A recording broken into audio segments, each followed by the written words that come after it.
Namaste. Namaste. Thank you for joining me today. I know that this is a very deeply concerning time for many people, and this is what prompted me, prompted us to initiate this opportunity of writing letters and responding to them by a video. So, welcome to you. Thank you for joining us. Everyone's attention is on this period of the spread or the pandemic called coronavirus. Now, I don't want to be addressing what we should do at a medical level now, because I feel that we have all been given enough guidance from the governments, from the experts, from the caring staff, the many nurses, doctors, as I said before, and the care workers all over the world. So many wonderful beings have stepped forward at risk to their own health to help those who are in deep need. So thank you so much from our hearts. I feel I can speak for millions of beings throughout the world in saying gratitude to you, bless you, thank you with all our hearts. Today I'm going to read some of the letters that's been coming in, and I hope that they will serve somehow in whichever way that service is required, but to at least alleviate some of the burden of stress and worry and fear and so on that is equally as widespread, if not more, I would say far more, than the actual virus itself. Thank you for your blessings. Thank you for your letters. Thank you for your attention. Thank you for presence. And let's get started. Well, first of all, I have to say that a beautiful group of people have come together to look through the very many emails that were sent in, the letters that came, and they selected a number of letters that they felt would be good for me to look at. I have not looked through them. They're not organized, for me at least, in any particular order, so I'll just pick them up as we go. Okay, first one. First one, it says, I love you. Beautiful, beautiful start. I am with you, and you are with me in everything and nothing. I am a wave in your ocean. My prayer is to merge completely in I self and to get rid of arrogance and ignorance within this house. Thank you for everything. Love you, Mishko. Thank you. Well, first of all, I have to say that these letters were sent from us as an invitation, primarily not to the open space of YouTube, but to, first of all, to the subscribers and people who have been watching my videos over the years. Particularly, I felt that if we restrained the area to which we would invite people, and then it would make it more easy to address these letters. So what we will probably be hearing from are people who are more advanced in their journey of self-discovery, in their journey for the seeking of truth, the realization of the self, the discovery of the God self within. And so this is the first letter starting like this. So I go for it. It says, I love you. I am with you, and you are with me in everything and in nothing. I am a wave in your ocean. My prayer is to merge completely in I self. What it means, I self. Well, it really means to merge in the I source. The I self means to merge in one's own source, which is there before beginnings and endings, meaning to come home to one's God self, one's original nature. And that is the prayer that's been made by Mishko. My prayer is to merge completely in I self and to get rid of arrogance and ignorance within this house. Mishko is referring to the body as the house. I live inside the house. I am not the house. I am dwelling inside the house. Help me to be free from arrogance and ignorance. Very good. Ignorance is a serpent that's bitten every living being. Ignorance means to be unaware of what we are, of who we are in truth. We call that ignorance. Arrogance means to believe in oneself, in one's ego, in the false self, to be proud of it, to identify very strongly with it, and to take that to be oneself. So Mishko is asking, I wish to be free from arrogance and ignorance, from ignorance and arrogance, you see, so that I might merge in my original nature. It's a beautiful prayer, and bless you that your prayer will be fulfilled. I want to speak a little bit more about that. Rid me of arrogance and ignorance within this house. Arrogance and ignorance comes from the false self, from false identity. And as long as we, in fact, the sense I within us originally did not mean person, did not represent a person or a personal self. The sense I represented consciousness. It is I consciousness am. The sense I am, I consciousness am. And I refer to this consciousness as the child of the absolute sometime. You may call it the Christ consciousness or the Shiva being, the Krishna consciousness. We can use many words for it. You can call it just the active consciousness. That manifests in the body as the feeling I, and this I uses the body in order to taste experiencing through the senses and through the mind also. So, but somehow, not being the ultimate truth, it gives rise to the belief of I am this person. Actually, there is no real person inside the body. What is inside the body and what we are in our active or dynamic state is consciousness. Okay? So when we are not clear about our true nature, we believe ourselves to be the body-mind construct or conditioning, which we call the ego. So the prayer here is to be free of arrogance and ignorance, I mean ignorance of my true self, and the arrogance of thinking I'm special and unique and I'm something special, and to merge, let myself be merged in my original nature, not be deluded by ego. So be it. Wonderful letter and request and prayer. Thank you. Let's try next one.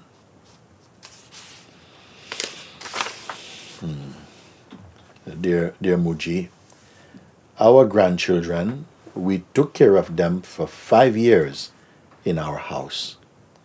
They live now with their parents. The parents are terrible, terrible. We have much pain in our hearts about this situation. We tried everything, Mooji. What is the best we can do for saving those children? Thank you and blessings, godparents.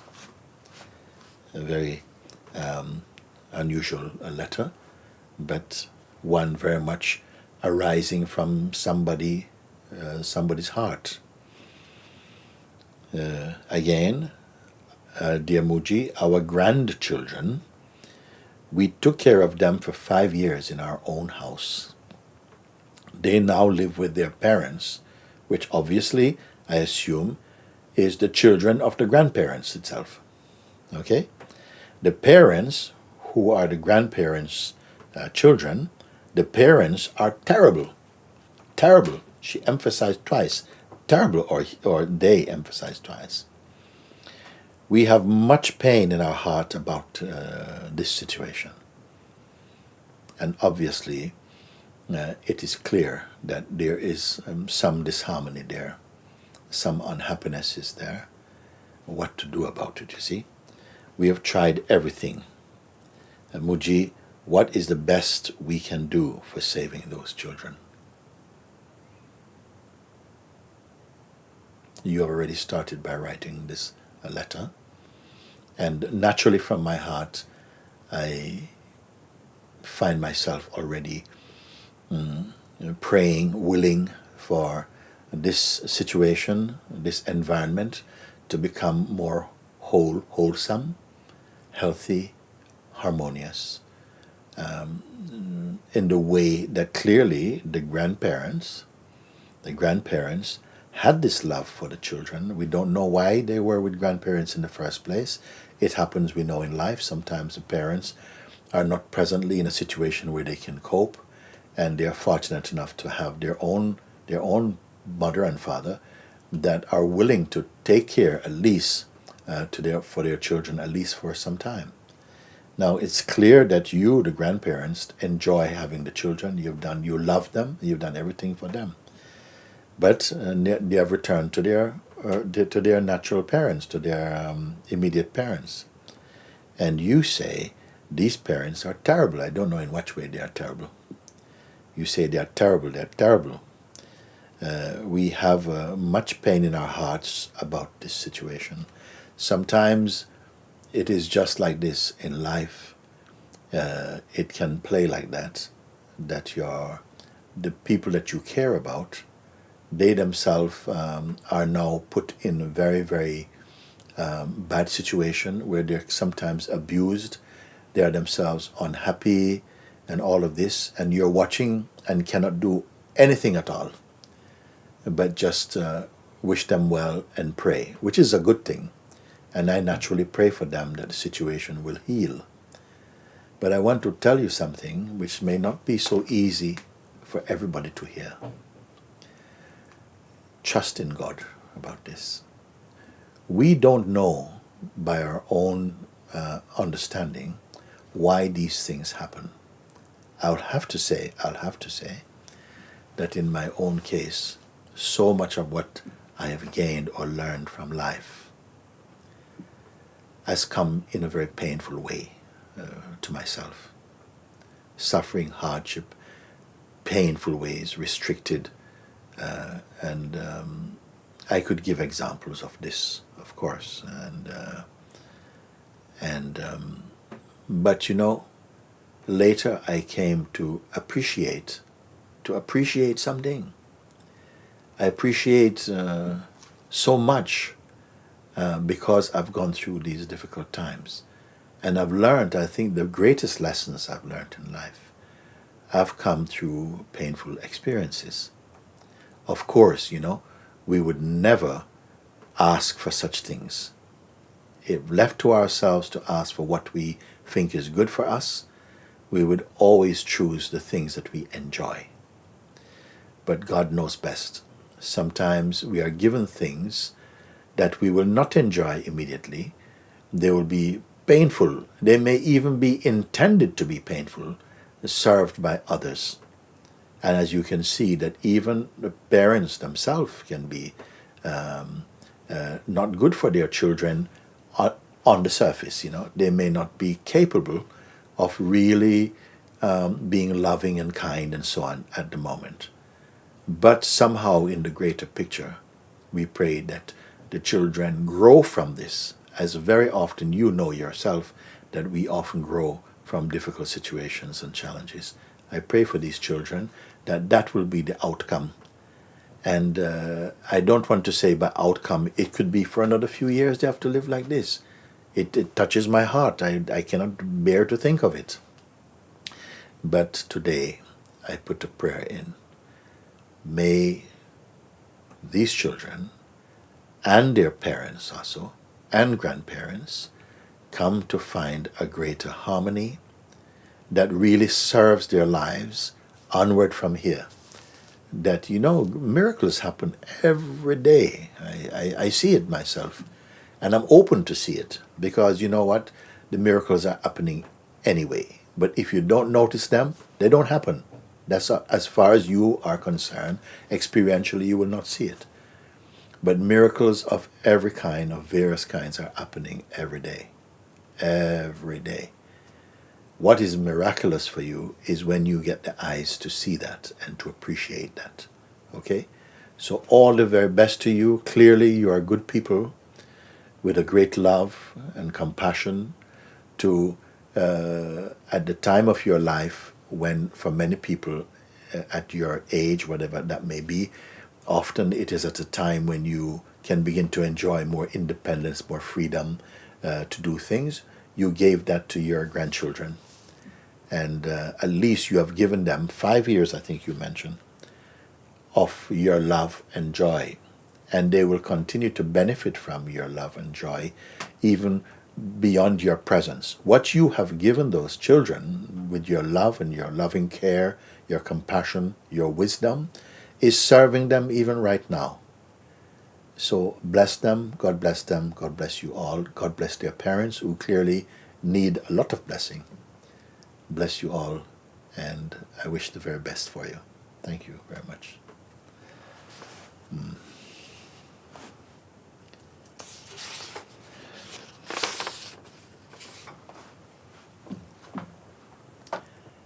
Dearest Mooji, in the depths of my own stillness, I have no fear of death, and so I have no fear of life either. How can I share this inner realization with family and friends who are panicked and consumed by anxiety and suffering during these moments? With much love, Laura.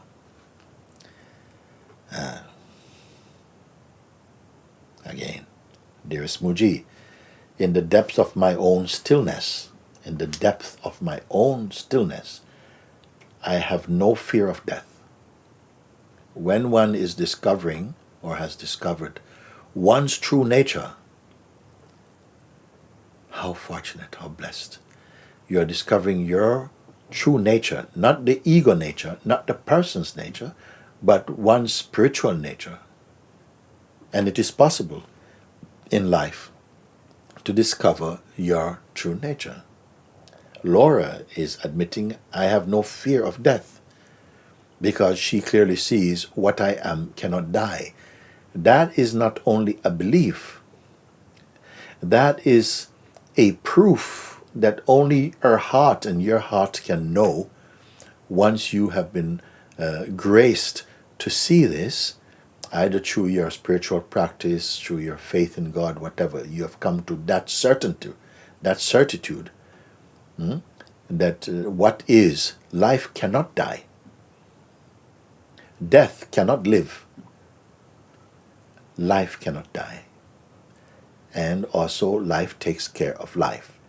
You will discover this. And clearly, you see this is a letter from someone who is so much in their own spiritual journey of self-discovery. How can I share, though? How can I share this inner realization? The fact of myself. How can I share this inner realization with family and friends who are panicked and consumed by anxiety and suffering during these moments? Don't try to share it through words. Like, don't use those words. Don't tell them, look, I have no fear and I've realized my true nature. We don't need to say that.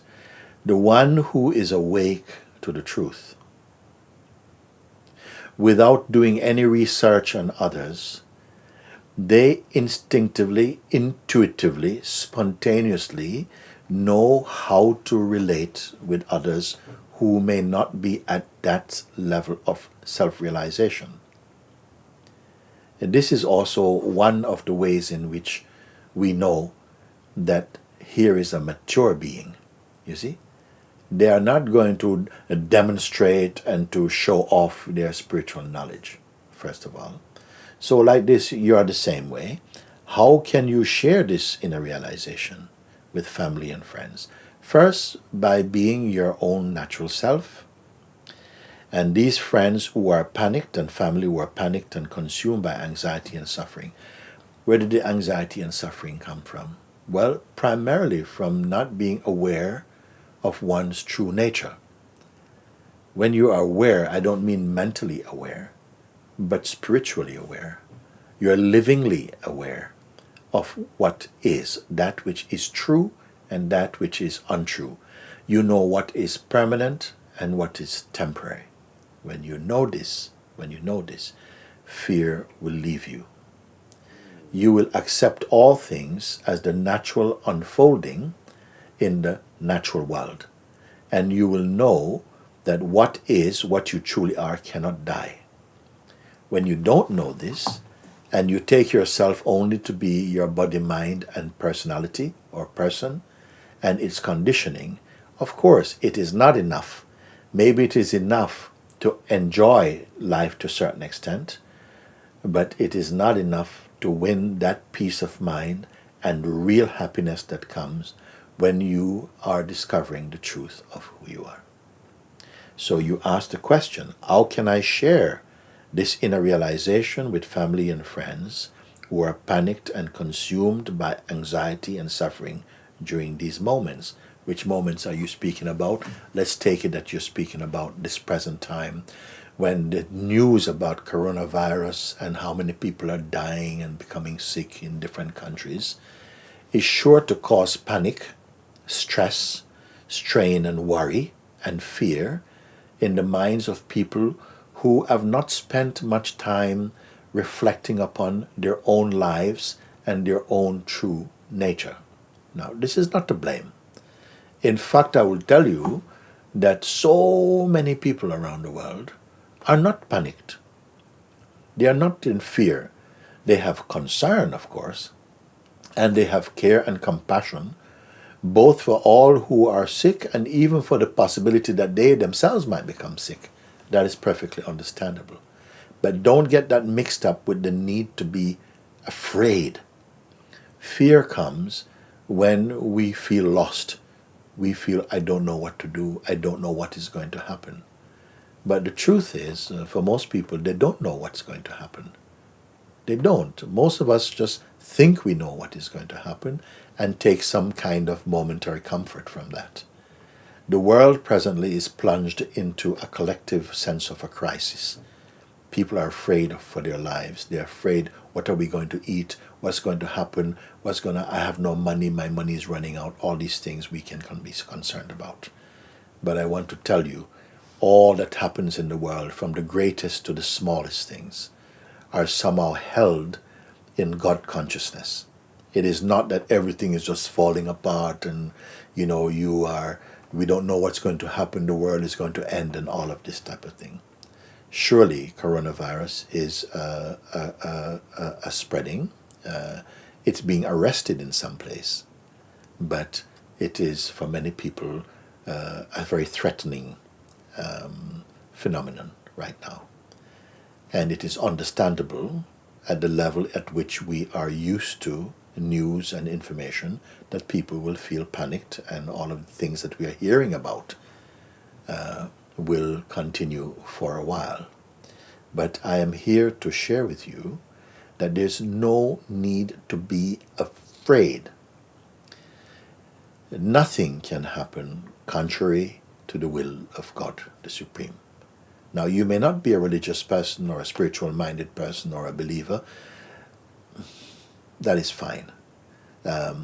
But I have to state from my place of seeing, no?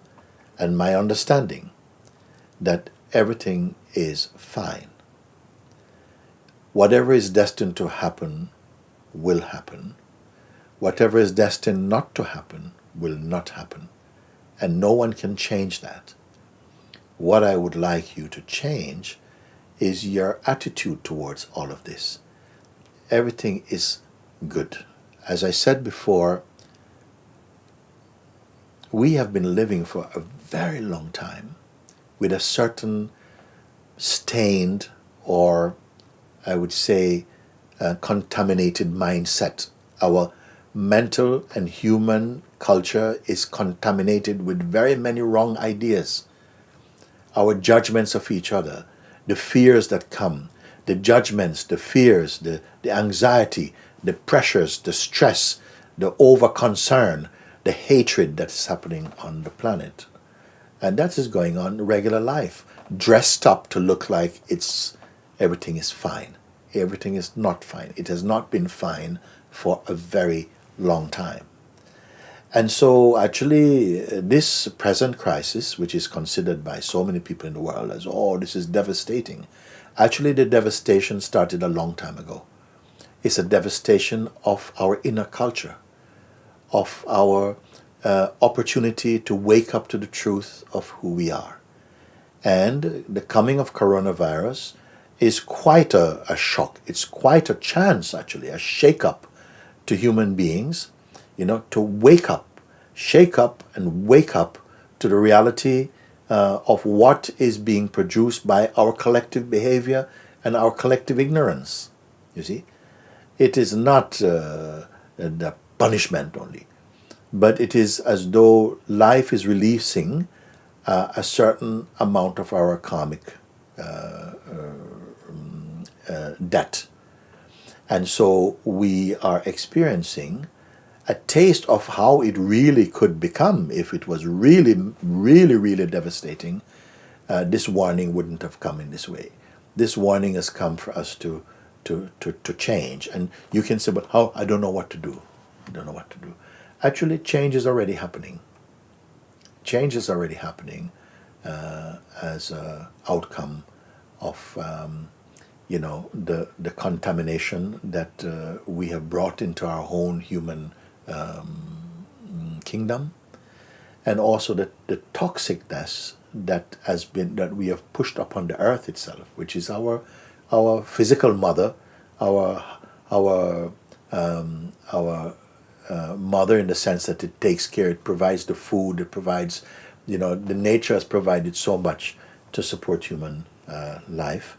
And we have not conducted ourselves well. We have abused Mother Earth in so many ways. But look what has happened since we have been confined to stay at home, confined to, in some way, give nature a break. We are seeing so many wonderful signs. The earth is recovering. The earth is recovering. Even confined as we are on our own land, we see so many wonderful things. We look up and see these beautiful ultramarine blue skies. The clouds look healthy and not contaminated where we are, at least we can say like that. The trees are flourishing. It's now spring here. The flowers are out, the animals are bouncing about, there are rabbits and around the place, butterflies. We're eating good organic food for those who are in search of that. Many things are, for me, they are celebrating life. They are the evidence of life, taking care of life.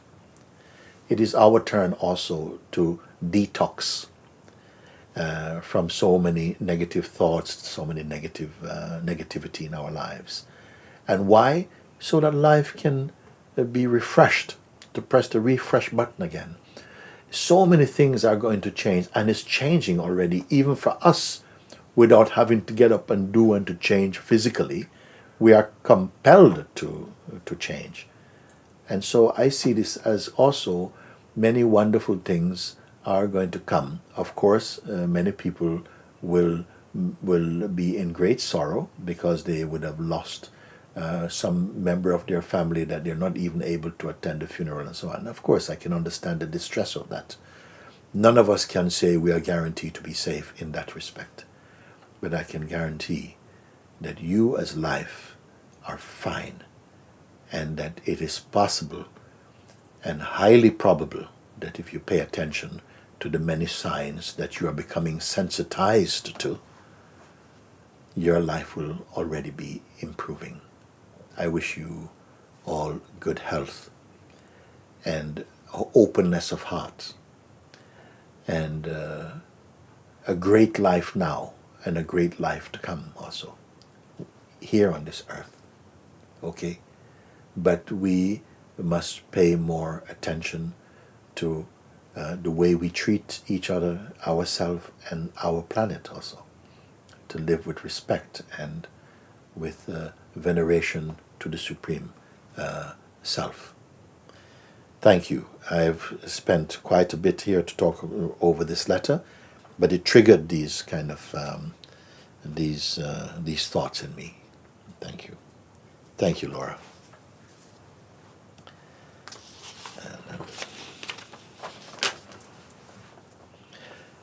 Dear Mooji, what words of comfort can you share with those of us living this moment in solitude all by ourselves? I have no partner and kids at this moment, a huge desire to start a family, and this experience is emerging in me a huge fear of loneliness.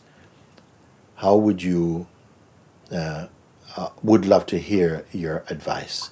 Much love, Ligia, Ligia, Ligia. I'm sorry if I don't pronounce it right. Okay, here we go. So again, what words of comfort can you share with those of us living this moment in solitude all by ourselves? Don't mislabel this opportunity and this experience. Living all by yourself at this moment, maybe you have never had the chance. I don't know how old you are. There are many, many people who have rarely spent any real time by themselves in their adult life. The life seems to be so demanding on our time and our attention that we were almost always, from waking up, our attention, our energies are pointed outward, externally, to things and people and doing and ideas and creativity and out. So this very powerful confinement has its goodness and its rewards also. Take it like it's giving you an opportunity to contemplate a little bit. Now, as human beings, actually, it should be instinct to us to be self-reflective, to turn your attention inside. Your eyes, physical eyes, were created to look at things on this side of the eyes. You see? But your heart and heart-mind is also there to be able to perceive internally, not internal to the body. I'm not talking when you close your eyes, you're looking at kidneys and lungs and liver and so on. When you close your eyes, you experience a sense of inner spaciousness and emptiness.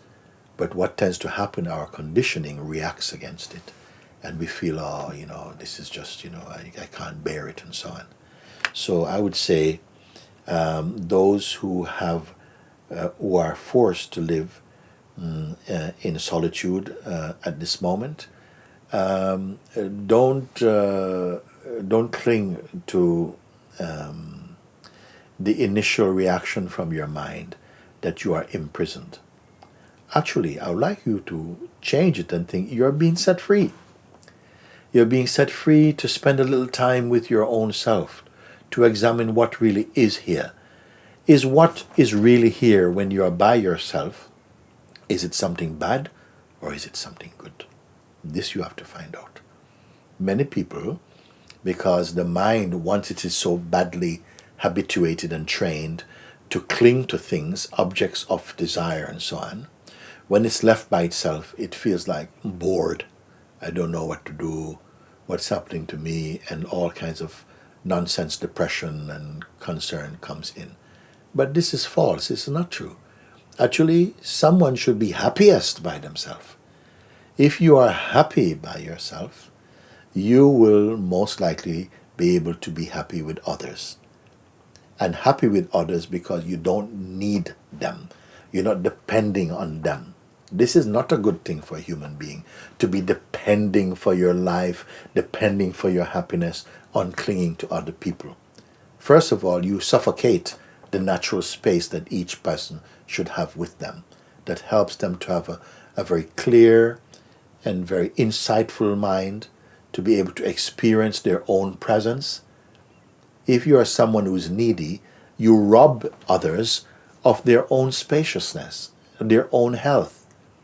So use this time, Lygia, to just be quiet. You may not be able to do it though. And for this reason, I have made some videos. Yeah, if you look on the internet, you can press Mooji, and it will show you many videos. Some videos which are called guided meditations. One of them is called the Invitation to Freedom. There are other ones, simple ones, guided meditation. If you listen to these, so that's helping you, so you don't have to think for yourself. These words will guide you just by listening. You start to feel much more calm in yourself. It will take the attention off fear and stress and bring it much more deeply into the heart of peace.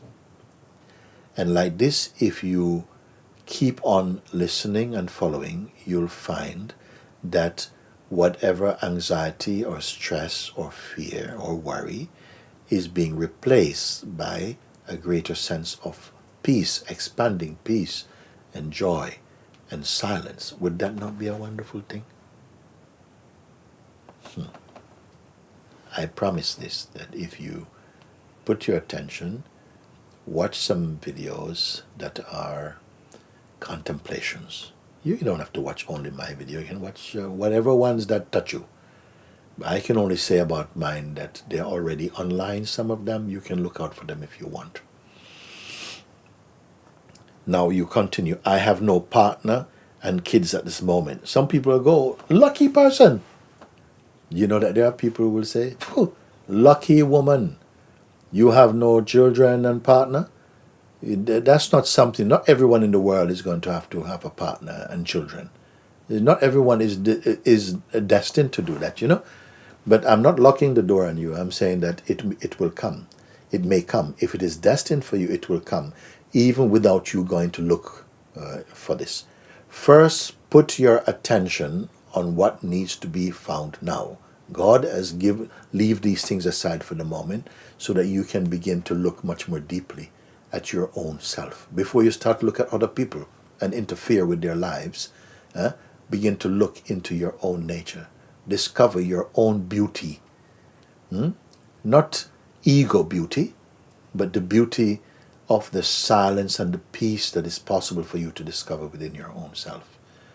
If you find that first, I will put my stance in that and tell you that everything else after that you will find beautiful.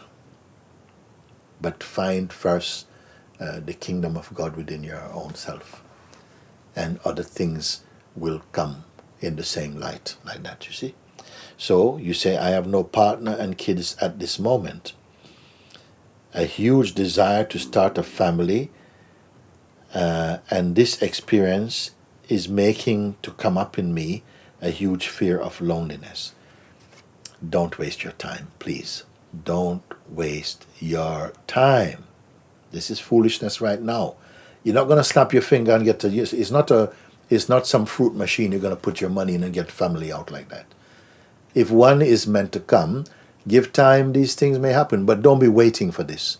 There's greater things in life than hanging around waiting to be happy that somebody's going to fall in love with you and produce kids for you, or you're going to produce kids for them. I'm telling you, it's a fantasy, but it sucks the life from you. Be alive. You are life itself.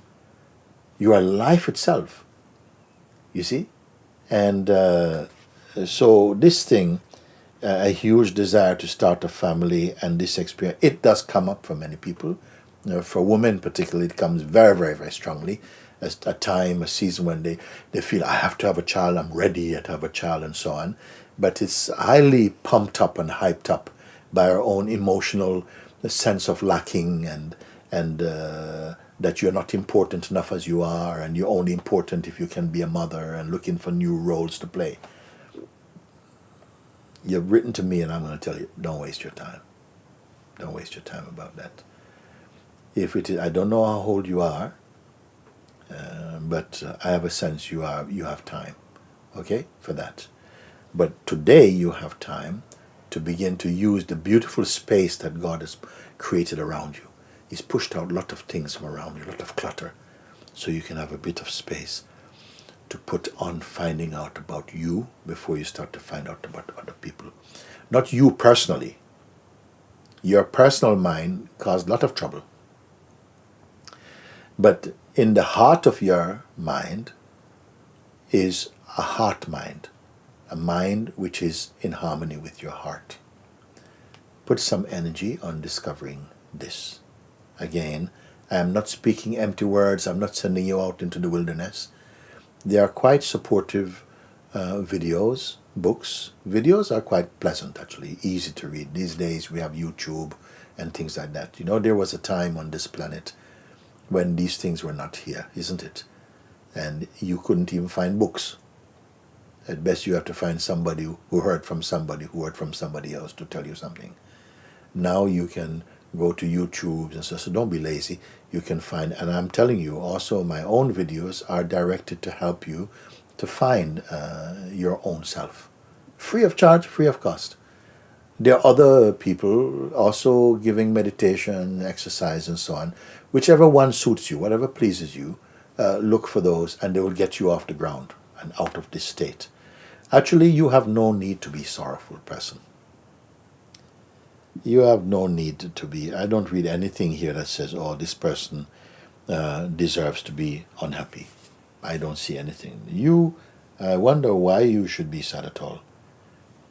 Sometimes we mislabel our experiences and the opportunities that life bring you, and your mind writes, oh, it's not going my way, and you get used to complaining and things like that. I'm not being personal to you now. I'm just being very general. You have a lot going for you. You have everything going for you, Lygia. All the very best. Love you, love you, love you. Be well and happy.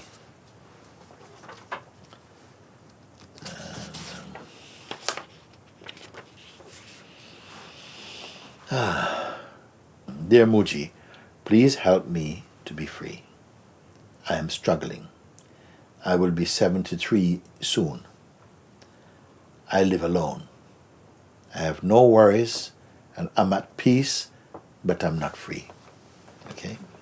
When I try to meditate, my mind wanders off to useless things. Listen, we all know this. Everyone who has tried to meditate, who has tried to go inside and to discover oneself, you find your mind start to create all kind of trouble and to distract your attention. It's almost as though there is something inside that doesn't want you to wake up to the truth of who you are. Okay? But if it's on some foolishness outside, the mind takes you to some fantasy or so on, it almost encourages you, go there, go and do this thing. But for self-discovery, it behaves like this in the beginning. In the beginning. I'm going to read over this part. There's a second part to your letter. Please help me to be free. I am struggling. I will be 73 soon. I live alone. I have no worries. I'm at peace, but I'm not free.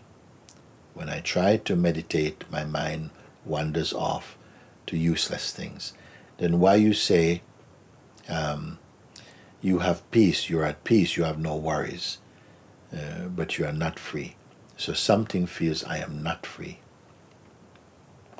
You use the word I quite a few times. I am struggling. I will be 73 soon. I live alone.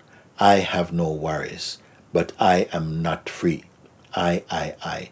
All the usage of this term I that you've used is not relating to your true self yet. It is relating to your ego identity, as it is the case for almost everyone in the world. When you say I, you're speaking from a place of conditioning, from a strong identification with the body that you take to be yourself, your house. And of course, that is not freedom. That is not freedom. But where I get my clue is when you say, but I am not free. Something is aware even of the feeling I am not free. Right now, you believe these things. This I, the true I, is not 73 years old. It is actually timeless. I live alone. It is alone, but it is alone as everything, in fact. It is the universal consciousness. I am struggling. The real self does not struggle. I will tell you that. Please help me to be free. It is always free. It's so free it doesn't even know what free means. I have no worries. I'm at peace, but I'm not free. Okay. When I try to meditate, my mind wanders off to useless things. When I try to meditate. What is meditation? Meditation, what is the aim of meditation? The aim of meditation is to discover your true self. So even the very act of meditating is already watched from your true place. But what happens, you're not aware that it is your true place, and you are labeling it your person. It is not your person. Even when the mind wanders off to useless things, something is aware of that. What happens when the mind drifts off and goes to useless things, temporary things, momentary things, transient things? What is the trouble? The trouble is that you don't want the mind to be like that. And also you are still presently too strongly identified with your mind play. The mind cannot exist without the one who is aware of the mind. You are that which is aware of your mind. The mind cannot exist without you, but you can exist without this mind play. That is saying something also. So when I try to meditate, my mind wanders off to useless things. When I try to meditate, meaning you try to use your mind to do something, to find something, then it says, no, I want to go and play over there. I want to do this thing. This is because you don't as yet realize that the one who says, when I try to meditate, when I try to meditate, this I itself is based on personhood. The real I is consciousness. Consciousness doesn't need to try and meditate. In fact, the person is trying to meditate to reach the consciousness that you are. Reflect on this. I'll finish off your letter. Please, please help me to be free, to overcome my ego, to feel God's presence with every breath. Yours, long lost, deep, Brar. Her name is Brar.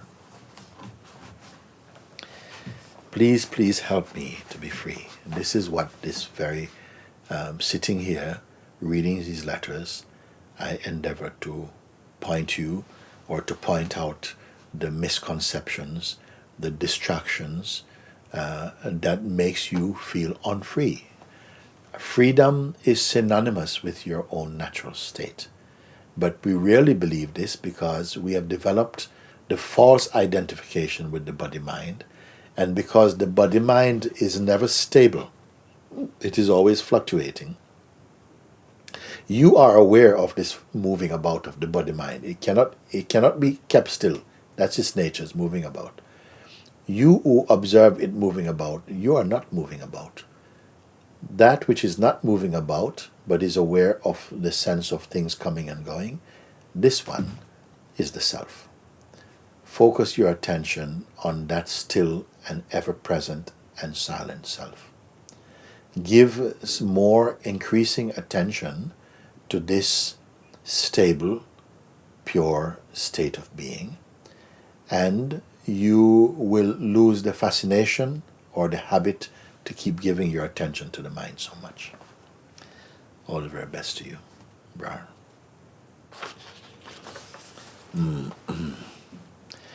Dear Mooji, through this situation right now, I am meditating many times through the day. My mind doesn't like that, and it goes crazy. I feel like I'm losing my mind. Can you please speak on this? Thank you, With much love, S.W. Shanti Kasha. Thank you. Through this situation right now, I suppose you are talking about the COVID-19 situation throughout the world at the moment. I am meditating many times through the day. Yes, this is what it does. These things, which brings up anxiety, fear for some people, concern, and so on, they actually, those who are drawn to self-discovery, drawn to God, drawn to truth, they are stimulated actually to go and look even more deeply. They're not just looking for superficial, distractions or some kind of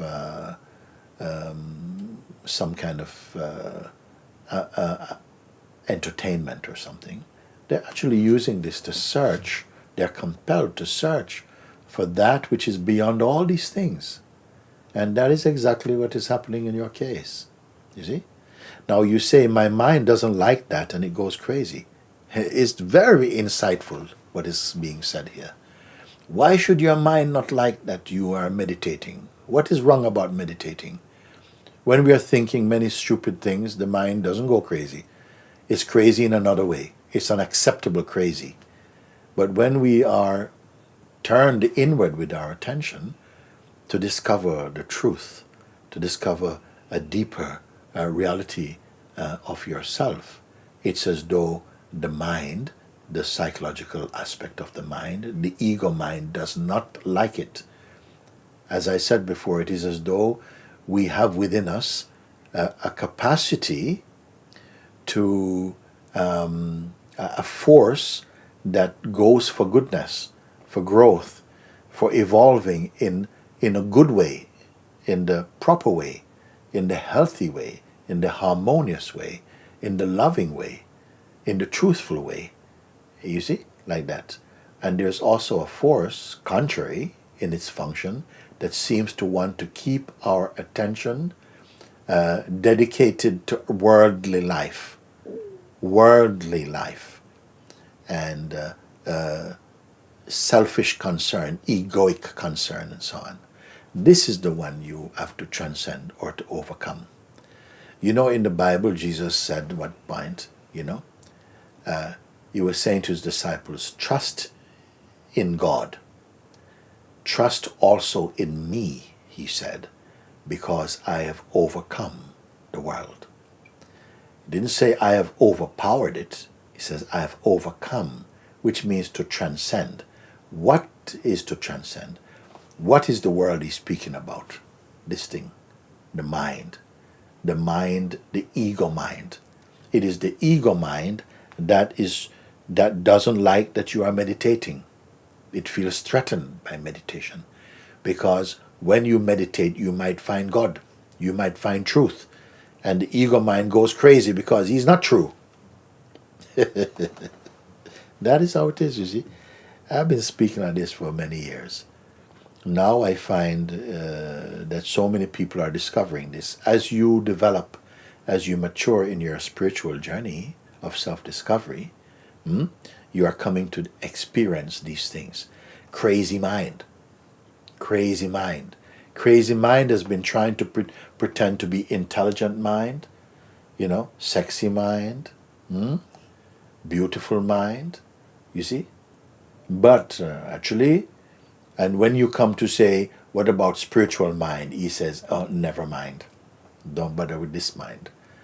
He wants only the egoic recognition, you see. But these things are nonsense. They're not really even true. They're only believed, and it is the belief that gives them power. By themselves, they have no power. These thoughts have no power. To be special, to be, so and so, is very, very enticing, very captivating for the human attention, these things. But look, in a time of crisis, you are not interested in such a kind of, you start to see the silliness, the trivialness of the ego mind. Now you begin to search for something deeper, because your life feels threatened and your ego mind cannot help you. And this is why many times people turn to a higher power, higher than ego mind. And that's how it goes. So again, I am meditating many times through the day. My mind doesn't like that and it goes crazy. I feel like I'm losing my mind. What do you mean you're losing your mind? Sometimes it's a good thing to lose your mind, no? In the world, when we speak about losing your mind, people say you're going crazy. And you use the word crazy. You think losing your mind is you're going to be walking around going, No. Losing the mind in the real meaning means losing the rule of the psychological mind. It has been pushing you around, but because you have forgotten who you are, you think it's you are moving around, but you are being pushed around this way and that way. You're rarely stable in your life, and because of this, somehow, but we still by habit identify with it. But at a time like this, when you've decided to turn your attention more deeper behind the stage, behind the curtains of the mind, it's as though some uneasiness comes. It's that the mind is rebelling. It is kind of reacting, you see. Like, you're not going to do that. You're not going to leave me. We belong together. Who is it speaking to? Well, I'll tell you, it is speaking to the idea you have of who you are and not to your true self. That's what I have to say about it. So I feel like I'm losing my mind. Can you please speak on this? It is the mind itself that behaves as though it's going crazy. You are not going to go crazy. In fact, you're becoming sane. Not insane, sane. Meaning anyone who is discovering the truth of themselves is waking up out of a dream where they're living only on very small percentage of their potential, of their possibilities. So you are doing the right thing, Shantikasha. You are doing the right thing. You say, through this situation right now, situation mean the world situation, many people seem to be panicking, not everybody, I correct it. Many people seem to be panicking, they're disturbed, they're agitated, they're anxious, they don't know what to do with themselves. You say, I am meditating many times through the day. That is very good. I wish I could hear from you, what is your meditation about? What is the purpose of your meditation? Here, we don't speak so much about just meditation because it's a very broad word. I speak more about self-inquiry, meaning to inquire into the true nature of yourself. And I cannot go through that right now. I have a lot of letters to answer. But if you listen to my videos and my talks, you will, of course, be getting more accustomed, more comfortable, more deep into your own journey of self-discovery, which is the most wonderful thing. And when you discover yourself authentically, not just ego, because the ego also pretends to be looking for the self, but really it is not looking, you see? But if you are genuinely, earnestly looking for the truth, this is why your mind is reacting. It's like, don't go there. It's trying to distract your attention, you see? To go out, let's go out, let's go to the movie, let's go have pizza, let's go and watch this show. But please don't turn inside, because if you turn inside, I feel threatened, I don't like it. And if you're used to listening to your mind's whinging, then somehow you are going to give in to it. But after a while, you're going to get tired of giving in to the mind's subtle weaknesses and cunningness. So my encouragement is that you continue to do your meditation, look up self-inquiry, look at some of the talks that we have, and see if you can relate to them. So all the very best to you, Shantikasha. Lots of love to you. Very good.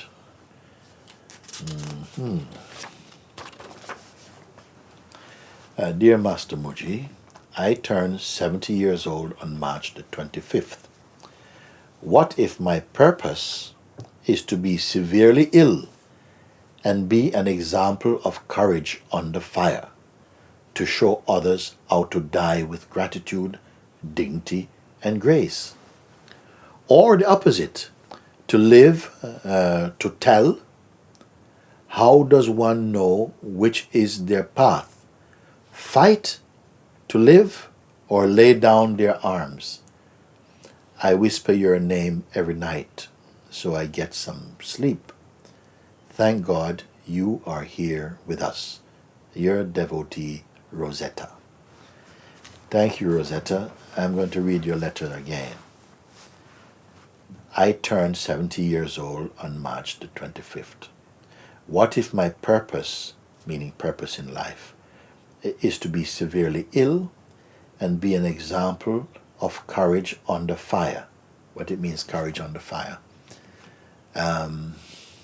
That if we take the present situation that many people are worried about in life today, like the possibility of contracting some disease and perhaps losing one's life. So you say, what if my purpose is to get severely ill and be an example of courage under fire, so that where other people are crumbling, it may seem, you remain courageous? Is that your purpose in life? And to show others how to die with gratitude, with dignity and grace. Well, right now, with the panic in the world, nobody's going to pay attention to your dying. Okay? Nobody's going to pay attention. The dying is becoming commonplace. In fact, it has always been commonplace, but it's everywhere present. Everybody's talking about it, you know? And so it's on everybody's mind. People don't care about the dying dignified or with grace and gratitude. They just want to live. They don't want to die. So it doesn't matter if you die the most wonderful, courageous death. Most people, it's happening so fast nobody will take notice. Or the opposite. Is it my purpose to live and to tell? How does one know which is their path? Fight to live? Must we fight to preserve our life? How are you going to do that? How can you fight to live? Or to lay down their arms mean to surrender to life? I would say fight to live if what you are living for is truth, not just biological life, of course, and I think you know that. Or lay down their arms.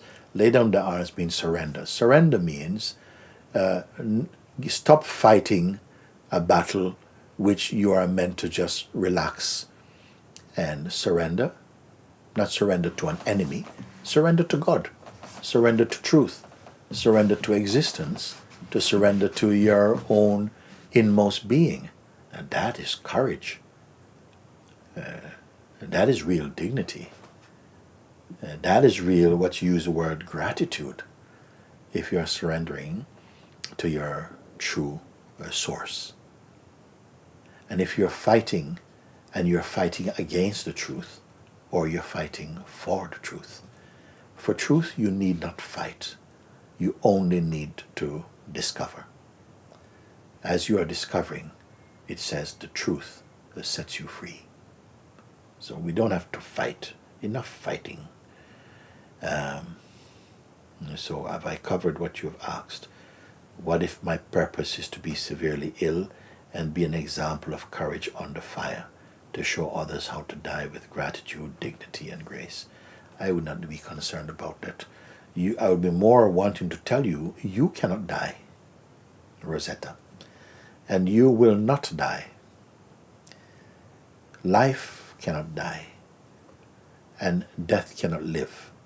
Death is dead, life lives. So when we know that beyond merely what you may call nice words, but you know it experientially in your heart, then fear will go. Concern may come, but fear, it will not go to the extent of fear, because you also surrendered to your life. You have offered up your existence to existence. You have offered yourself to your own source. What a wonderful, that is the example. That is the example, and it will not go amiss also. So a wonderful letter in the sense that you gave me an opportunity to share something. And I see from your picture how radiant and joyful yourself are. And then you say, I whisper your name every night so I get some sleep. Thank God you are here with us, your devotee Rosetta. Wonderful. I love you. All the very best. Wonderful.